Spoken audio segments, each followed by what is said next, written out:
What's up? It's me, Damarisette Ortega. But for short, everyone calls me Dama. If you don't know how to say my full name, and I'm barely learning how to do like YouTube videos, so it's not my thing. But anyways, you guys been asking me to make a YouTube video to answer all your questions and what you guys want to know. So you guys want to know about her.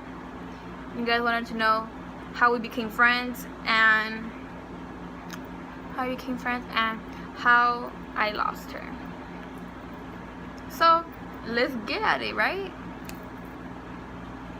So anyways, it all started freshman year. We rode the same bus. It was like she lived six down streets down, like that way. Yeah, that way. And we rode the same bus, and like we did not like each other. We would call each other names. I would call her La Mosca because she had a mole right here. I know it's rude, but like we just didn't like each other. And she would call me Narizona. So like we just did not like each other. So at school when we would walk around, I would call her names and she would walk by. And like she would elbow me all the time. I wanted to like get her out of the bus because I didn't like her. I told the bus driver that she was bullying me, but she really wasn't. Just trying to get her out of the bus because I just wanted to ride my bus in peace. There's nobody talking to me and like no one calling me names. So like kind of like in the middle of freshman year, we started talking. Like she started talking to me, and I was all like, it was weird. I think the only reason why she started talking to me was because first, one of her friends was not riding the bus no more because she did not live in Dome Valley no more. And I guess that's the reason why she started talking to me. I don't know. I just went on with it. So she started talking to me and we're like, oh yeah, Like a couple of days later on, like she would talk to me more often and she would sit with me. And then she told me like, do you want to hang out? And then like in my head I was all like, did she seriously say if I want to hang out? Like, does she not know that we do not get along? I thought she wanted to fight me at first, but I guess she didn't. We were good. And like we would hang out, and months went along. We would talk, and like I guess one day we just sat down at her house and like we just started talking, and she would tell me about her problems and she told me about herself, and it made me realize like me and her had the same personality. Maybe that's why we didn't get along. And like I don't blame her because like I have a really bad attitude, and like she told me, and like I guess in October we became best friends. I remember we became best friends because she was talking to me, and like I realized like, wow, I really want her in my life. Like, and I told her, I was like, you know what, I'm sorry for calling you all those names. And we apologized to each other, and then we became friends on October. I'm not sure what date, but I know it was in October something. We became friends that day. We started talking, we started hanging out, you know, like normal people. We would go to each other's houses. We sneaked out two times actually. 2 times we sneaked out. One was because she was upset. She needed a shoulder to cry on, so I left. It was like 2 in the morning or like 12 in the night. I'm not sure. One of those two. And like I went to her house and I spent the night. And like I would come back home before my mom woke up, like around 7. And the second time we sneaked out, I got caught by my grandma. Worst day of my life, honestly. And like we just started hanging out. She became my best friend for sophomore and junior year. And like a lot of people would say that we were like lesbian lovers, but you know what, we didn't care what anybody thought about us. because she taught me that. She told me not to let anyone bring me down, not to let anyone like say things about me, just not to care what other things about me.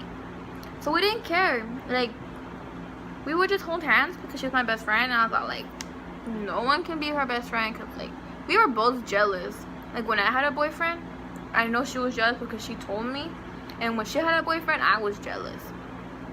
I was all like, cause like I'm so used to like her having boyfriends from like cause she lived in Mexico, and like I was used to her having boyfriends from Mexico, and like she would go see him when she would go over there, but I wasn't used to her having boyfriends from here, from Yuma, and like I guess I wasn't like used to it, and like I was used to always seeing her every day. And then what's it called? And yeah, and like junior year honestly was the hardest year for me, because she was moving schools already, and like I told her, I was like, why are you gonna move schools? I was like, who am I gonna graduate with? And like, remember, he promised we are gonna go to prom together and everything. Like, we had it all planned out. Like, she told me like I was gonna go to her graduation, she gonna come to my graduation, and I was like, okay, but you promised, like, you can't forget about me, okay? Because like we're gonna be best friends. And like at lunch, like it was hard because at lunch we would always sit together, and it was like weird because like she wasn't gonna sit with me no more because she was moving schools. Her sister took her out of the school already, and like I was kind of bummed out, and I was like, oh wow, like what if she forgets about me? Like when she goes to a different school, I'm hardly gonna see her. So like days later on, it was in the month of July actually, when her sister took her out of my school, and she was gonna sign her up to a different school. And honestly, it was July 13th. No, July 12th. I texted her. I was like, hey, I miss you. I was all like, hey, I miss you, and like I hope you have a good night, because I was going to sleep already. And she didn't answer back. Well, she did. She put I miss you too, but she didn't put good night. So I was all like, that's fine. And then the next day, it was July 13th. I went to my bus. Like it was my school day the next day, and I saw her sister. I saw her cousin on the bus, and I asked her. I was all like, hey, I was like, have you heard about Leslie? And she told me, she's all like, you don't know? And I was all like I don't know what she's talking about. And so she got in a car accident yesterday, like in la madrugada. Well, basically, yeah, yesterday, like in la madrugada. Y when she told me that, and she told me she was in the San Luis hospital in Mexico, I was all like, I was scared. Like in my head, I was all like, oh my god, I don't want to lose her. And like I started crying, but like I made sure she didn't see me cry, because like I don't like crying in front of people. That's one thing. And like I was worried the whole entire time. And like they transfer her like hours later. They transfer her to the Yuma hospital here.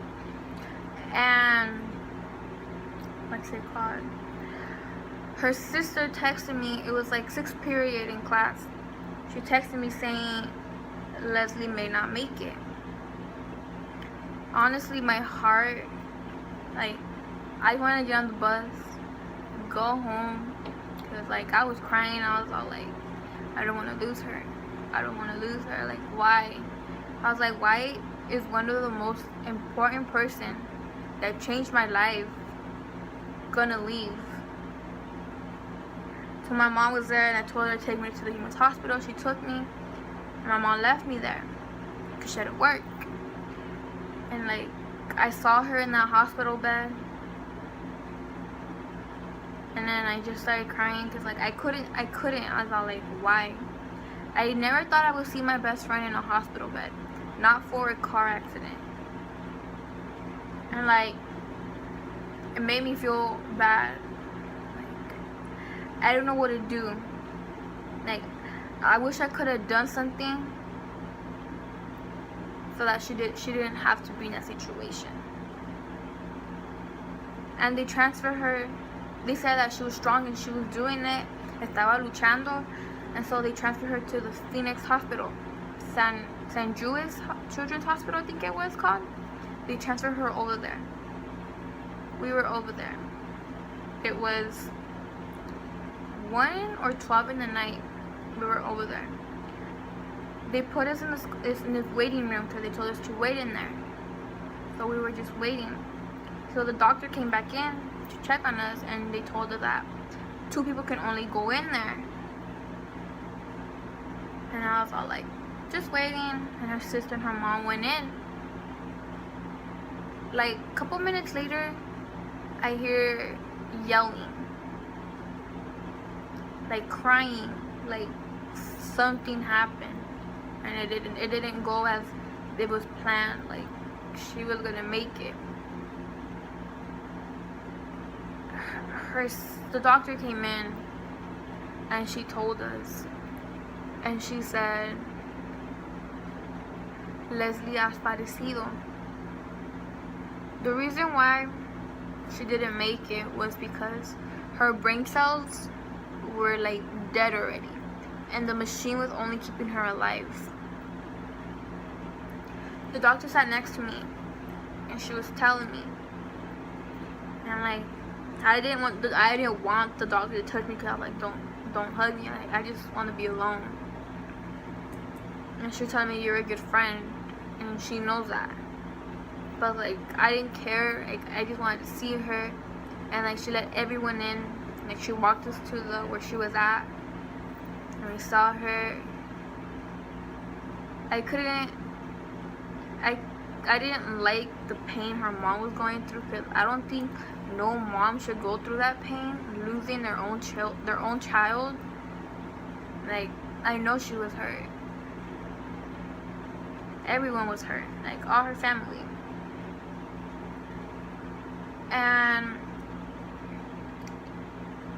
they told us to get out because they were gonna take her back to a different room. And like, I was holding her hand because I told her I wasn't gonna let go till the end. They took us to a different room. We were there with her, around her.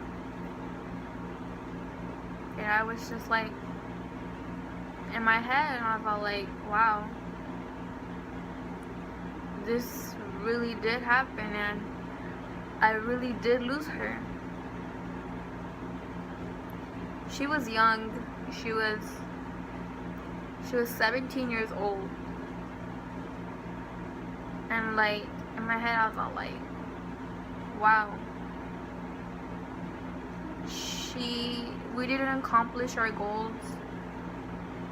We didn't graduate together. We didn't go to prom together.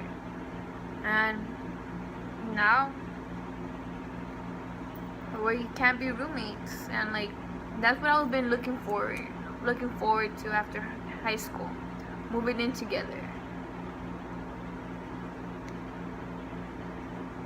Honestly, like, you guys, like, if you guys are watching and like you guys donated like for her to get her body back home and make her funeral, honestly, thank you for everyone who donated and like supporting me and telling me to keep my head up, because she's watching over me and she wouldn't like me being sad.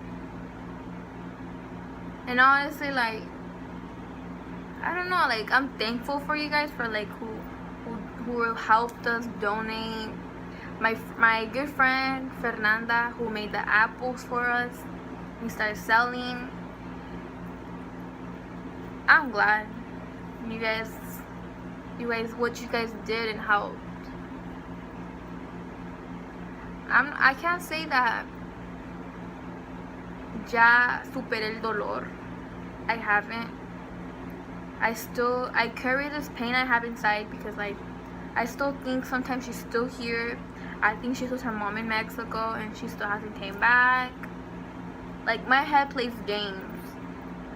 But, like, when I go to her grave, I understand, like, she's really gone. And, like, I really did lose her.